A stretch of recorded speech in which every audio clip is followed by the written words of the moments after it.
Hello everyone and welcome back to the Common Sense Crypto channel. As with you always, this is Rich doing another video today on XRP. So I hope you're all having a wonderful day today wherever you are in this great world. We're gonna talk about XRP. And I gotta start with this from Smoke. This is why you invest in layer 1 cryptocurrencies. This is why I focus on layer 1 public blockchains. The data speaks for itself. In 2024, layer 1 tokens outperformed leading dApps, layer 2s, by a 2x, with 91% of institutional investors following this trend, accumulating layer 1 tokens like XRP, XLM, HBAR, IOTA, QNT, etc. remains the most lucrative decision. At the end of a bull cycle, all that matters is your portfolio's return on investment. By leveraging premium data and documented institutional perspectives, you position yourself to maximize gains. And this run is going to be no different. We're going to see layer 1s outperform all the other cryptocurrencies in this space. Then we're going to start looking at use case and utility and what's continuing to drive the price of XRP higher. Because once you get that utility and use case actually being utilized by big financial institutions, that's when things are going to change very fast inside of crypto. But if you're looking to invest, you don't want to be gambling with your money. If you're going to look at a cryptocurrency, make sure you look at all the aspects of it. What is it going to do next year? What's it going to do the following year? How is it utilized in the real world? Will people utilize this cryptocurrency for its actual use case?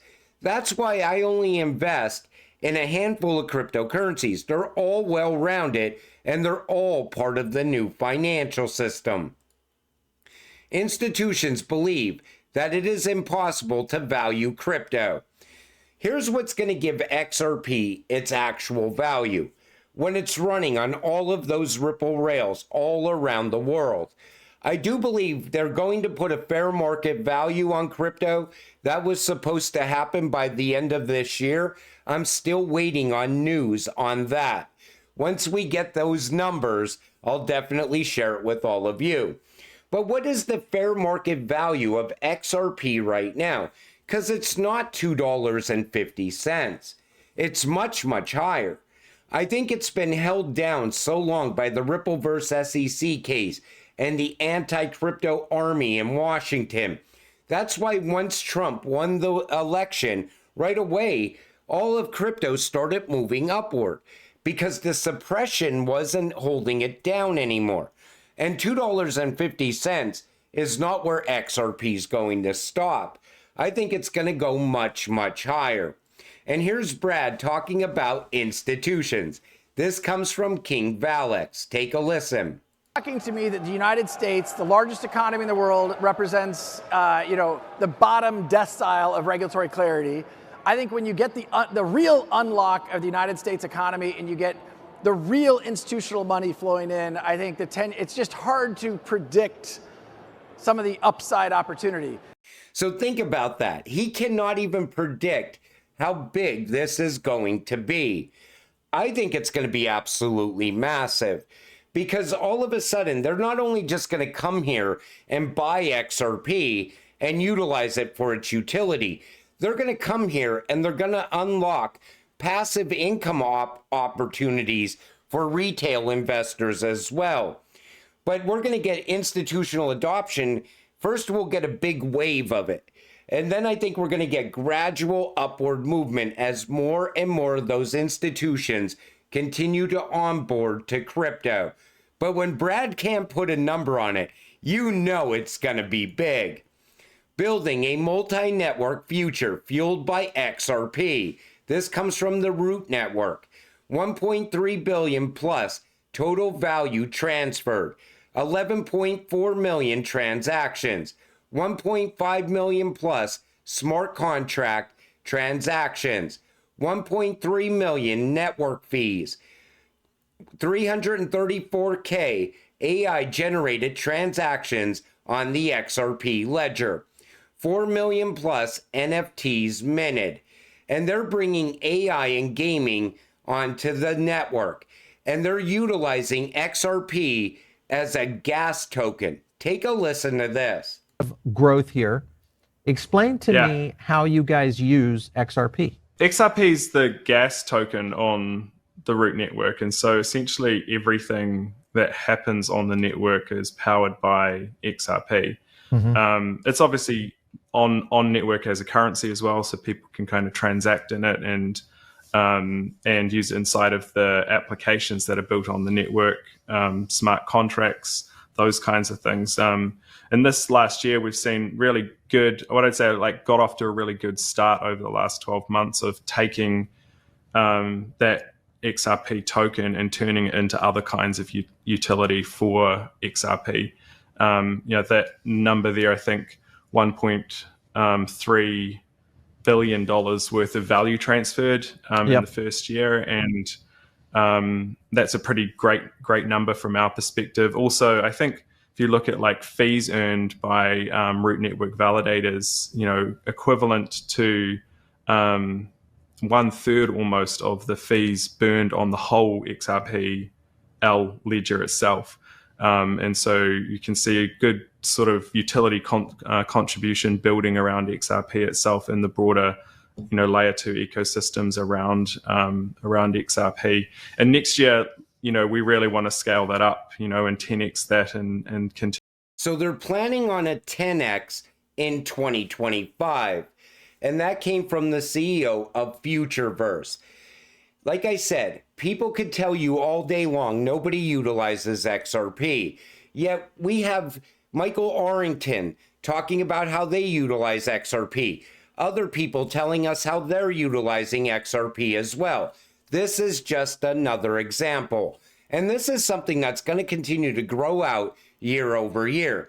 That's why I said, there was a time in crypto where you put the money in, you waited for the run to happen, and you cashed out a massive bag of cash. But now it's like you come into crypto, and when you're invested in something that has actual use case and utility, and it's being utilized, why would you want to cash out for one lump sum when you could get passive income over time and continue to get a monthly check? That monthly passive income every single month. And that will rise over time as the price of XRP rises as well. Think of Ethereum and Bitcoin as the AOL dial-up of the early internet, outdated, overpriced, and inefficient. So you see XRP, low fees and fast settlement, high scalability with thousands of transactions per second, real-world utility in cross-border payments and financial institutions. ETH, extremely high gas fees, scalability issues and congestion, centralization risk with staking and validators. Bitcoin, high fees and slow transactions, market manipulation, and zero utility. XRP is going to be the Google of the internet boom, pioneering innovation, dominating utility, and all with incredibly low fees at less than a penny per transaction. That's why none of the Bitcoin maxis like to talk about XRP, because XRP scares the shit out of them because they know it's better than Bitcoin. Bitcoin was a beta test coin. It opened the door for the real Bitcoin, which is XRP. And once utility starts driving the price of XRP, it's going to change these cycles. We're not going to see the same cycles as we're seeing now. And Bitcoin is eventually going to run across all these other networks because XRP Ledger can move Bitcoin around the world for a fraction of a penny. Think about that. And that is game changing. And it's the same reason that Michael Saylor doesn't like to talk about XRP, because he knows it's better than Bitcoin. But take a listen to what he says in this clip. There's rumors going on that the CEO of XRP met with Trump, right? Ripple. I think there's a rumor, Rob, if you want to pull it up, if there's something like that. I thought I saw something. Did Ripple CEO meet with Trump critics? Remark fuel XRP surge and speculation. CEO Brad Garlinghouse remarks amid XRP surge and have fueled speculation. Trump's talk. So if Musk is in there, Musk, my view, I may be wrong. Musk is meme coins. Musk is Doge. Musk is crypto. Musk is Bitcoin. For the most part, he's open to the idea. He's not specific to one thing. The community with XRP right now and Ripple, has anything with your position with Ripple changed since the last time you and I were together? Yeah, what I say today is it's clear we have a pro-crypto president. They're all in on crypto. They're all in on Bitcoin. They're progressive. They're all about freedom. And freedom means, the 20th century securities regime was you got to spend $40 million on compliance to bring a company public. But what if I only want to raise $4 million in capital? How does it make sense that I got to spend $40 million on insurance in order to take a $4 million risk? So I think actually when we come January, depending upon who runs the SEC, I think you'll have a pro digital assets SEC, a pro digital assets Treasury, a pro digital assets White House, a pro digital House and Senate. Now, if you want the crypto industry to grow and prosper in the United States, you need a digital assets framework that is ethically sound, technically sound, economically sound. So he totally avoided talking about XRP. And the last time that Saylor did talk about XRP, he called it a security once again. We know XRP is not a security.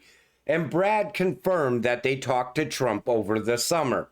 They also talked to Trump back in 2017 and 2018. Michael Saylor is pushing for a Bitcoin reserve in the United States. I think it's the dumbest idea I have ever heard. The United States should be stockpiling gold like the rest of the world, and they should be preparing to back the US dollar with actual gold. Go back to the gold-backed system. Then there's this. Tether Link broker Cantor Fitzgerald hit with a $6.75 million SEC penalty for misleading and lying to investors in a $750 million SPAC deals. SEC alleges Cantor misrepresented merger talks in public filings. Cantor holds a 5% Tether stake valued at $600 million. Here he is right here, also talking that and saying that Tether is fully back. Take a listen to this. I think Bitcoin ran up. It's kind of going to stay steady. But when the halving comes, it's going to start to rally and grow. So Bitcoin, I think, will grow. And there's a company that I like called Tether. It's a stable coin. And I manage many of their assets. And Tether Holdings is the name of the group. And the group, I want to say it here with you, from what we've seen, and we did a lot of work, they have the money they say they had. So he's saying Tether is fully back, and this guy holds a lot of Bitcoin. But he is now also endorsed by Trump to be Trump's Treasury Secretary. Oh, no, I'm sorry. The CEO of Cantor Fitzgerald before revealed that he holds hundreds of millions in Bitcoin. Elon and RFK endorsed him as Trump's Treasury Secretary. I thought I had it right the first time. Sorry about that. So if this guy's going to be the Treasury Secretary, I see a lot of people saying Tether is safe in the United States. But I wouldn't think that so quick. I wouldn't jump to that conclusion that quick. Because we are moving to a time where we're going to have stablecoin regulations. And if Tether cannot pass MiCA regulations, we're not just going to take this guy's word for it that Tether is not, that they could pass an audit. I just don't see that happening. Not under Trump. He's going to want proof of that. And most likely this is also the guy pushing for a Bitcoin reserve because they hold a lot of Bitcoin. So let's see what Trump does with the Bitcoin reserve. And let's see what happens with stablecoin regulations in the United States. I still think Tether is going to get pushed out of the United States. Coinbase gets slapped with a $1 billion lawsuit over Bitcoin wrap drama. Not the Christmas present kind of wrapping. Crypto giant Coinbase is in hot water after delisting Wrapped Bitcoin, the OG Wrapped Bitcoin token, just as it launched its shiny new competitor, CB Bitcoin. A lawsuit claims Coinbase is playing dirty to push its own product, CB Bitcoin, accusing them of antitrust shenanigans. Think of Wrapped Bitcoin like Bitcoin dressed up to the party on other blockchains. It's been around since 2018. But Coinbase booted it off their exchange, claiming it's suddenly not good enough, despite happily listing meme coins featuring squirrels and dogs. The kicker, Coinbase called CB Bitcoin super strategic and bragged it would overtake Wrapped Bitcoin in 6 months. Honestly, Coinbase has done a lot of shady stuff over the years. Look what they did with Wrapped Luna. Wrapped Luna was supposed to track the Luna price, but they didn't honor the smart contract on Ethereum. Instead, they pushed Wrapped Luna down with Luna Classic, and a lot of people never got their money, never made any money on Wrapped Luna. So this does not surprise me, but it looks like they're now getting hit with a $1 billion lawsuit. And I know some of you that watch my videos, because I mentioned Wrapped Luna once again, I'm sure I'll see what you have to say in the comment section. Then there's this. I've heard this story multiple times. Ledger, I lost 10 Bitcoin and 1.5 million of NFTs, I guess that's million, stored on my Ledger Nano S. The ledger was purchased directly from you. The seed phrase was stored in a secure location, never entered anywhere online. I've never signed any malicious transactions. Everything is in my physical possession. I haven't touched this ledger in 2 months. Can you explain what happened? I see this all day long. I got to tell you this. Do not buy a ledger off of Amazon. I've seen problems with that in the past. People were copying the phrases before shipping the ledger out to the customer. We went over this a couple of years ago, but it looks like some people are now becoming victims of buying a ledger on Amazon. Then there's also people saying that they didn't buy their ledger on Amazon and they bought it directly from Ledger and they still had these kinds of issues. But a lot of people debunked those issues. They said something had to be on the user's end. Just be very careful where you buy your ledger. And don't do anything stupid with your crypto.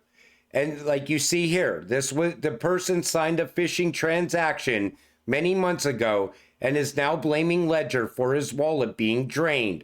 Again, there's a lot of phishing scams out there. You got to look at crypto like this. Whenever you're doing something, before you do it, double check it, triple check it.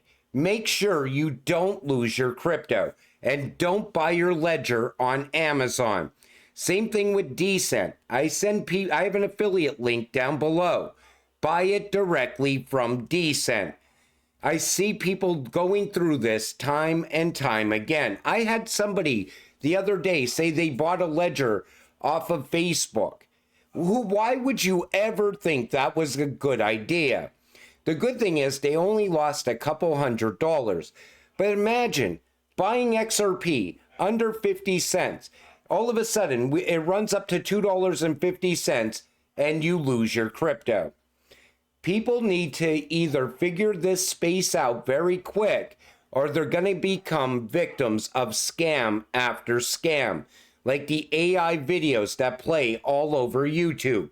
The bots in the comment section. Stop interacting with them. I'm not sending you a number to text me. I'm not talking to you about an airdrop. It's all bullshit and you will lose your crypto. Keep your crypto safe. And until it all happens, Stay patient, stay positive, and let's get rich together. With that said, I'm going to wrap up this video. I want to thank you all for watching. I appreciate all of you. I'll see you in the next one. Have a great night.